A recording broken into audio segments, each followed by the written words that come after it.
Hello বন্ধুরা, কেমন আছো? আশা করছি সবাই ভালো আছো। মাম্পি রসোই চ্যানেলে সবাইকে স্বাগত। আবারও একটি নতুন রেসিপি নিয়ে চলে আসলাম তোমাদের সামনে। নতুন বলতে কিছু না, চিকেন কষা বানাবো রুটির সাথে, পরোটার সাথে বা গরম ভাতের সাথে খেতে খুবই মজার লাগবে। এখানে নিয়েছি আমি একটা বাউলে আমি 500 চিকেন নিয়েছি। আমি এখানে এখানে নিয়েছি টমেটো, পেঁয়াজ, রসুনের কোয়া, আদা, ধনে ভালোভাবে কেটে নিয়েছি ধুয়ে। তারপরে এখানে মিক্সি বাটিতে আমি দিয়ে দিয়েছি শুকনো লঙ্কা কোটা, আদা, তারপরে দিয়েছি আমি রসুনের কোয়া। মশলাটাকে ম্যারিনেট করে নিলাম। তারপরে এখানে আমি একটা কড়াই বসিয়ে দিয়েছি।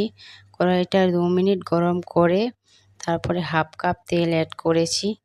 অ্যাড করার পরে আমি যে পেঁয়াজগুলো আমার কচুরি কাটা ছিল সেটাকে আমি এখন দিয়ে দিলাম। দেওয়ার পরে আমি 2 মিনিটের মতো ঢাকনা দিয়ে দিয়েছিলাম। তারপরে আমি ঢাকনাটা তুলে আবার নেড়েচেড়ে দিলাম। নেড়েচেড়ে দিয়ে একটু গোল্ডেন কালারের ভেজে নিয়েছি। দেখতেই পাচ্ছ তোমরা, এভাবে ভেজে নেবে। তারপরে আমি মশলাটা আমার ম্যারিনেট করা ছিল সেটা দিয়ে দিলাম।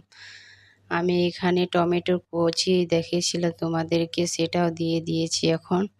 তারপরে আমি মাংস দিয়ে দেব। মাংসটাকে দিয়ে দিলাম এখন আমি। তারপরে আমি নেড়েচেড়ে এখন আমি মশলা অ্যাড করব। হাফ চামচ হলুদ গুঁড়ো, তারপরে হাফ চামচ লবণ, তারপরে দিয়ে দেব আমি ধনে গুঁড়ো হাফ চামচ, গরম মশলা 1 টিস্পুন। এটাকে দিয়ে ভালোভাবে দুপাশে এটাকে আমি ভালোভাবে নেড়েচেড়ে 2 মিনিটের মতো ঢাকনা দিয়ে দিয়েছিলাম।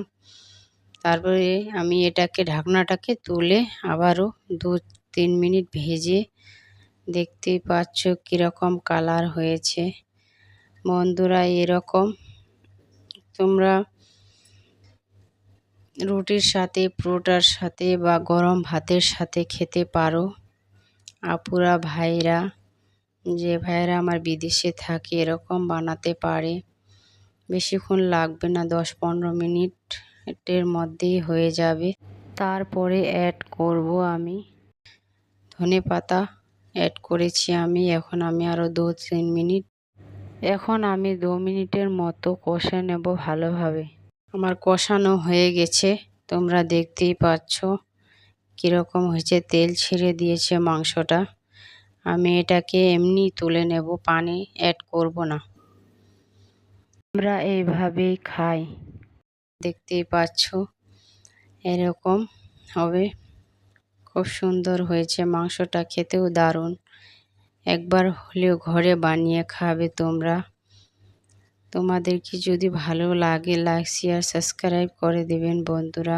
ভিডিওটা দেখার জন্য অনেক অনেক ধন্যবাদ।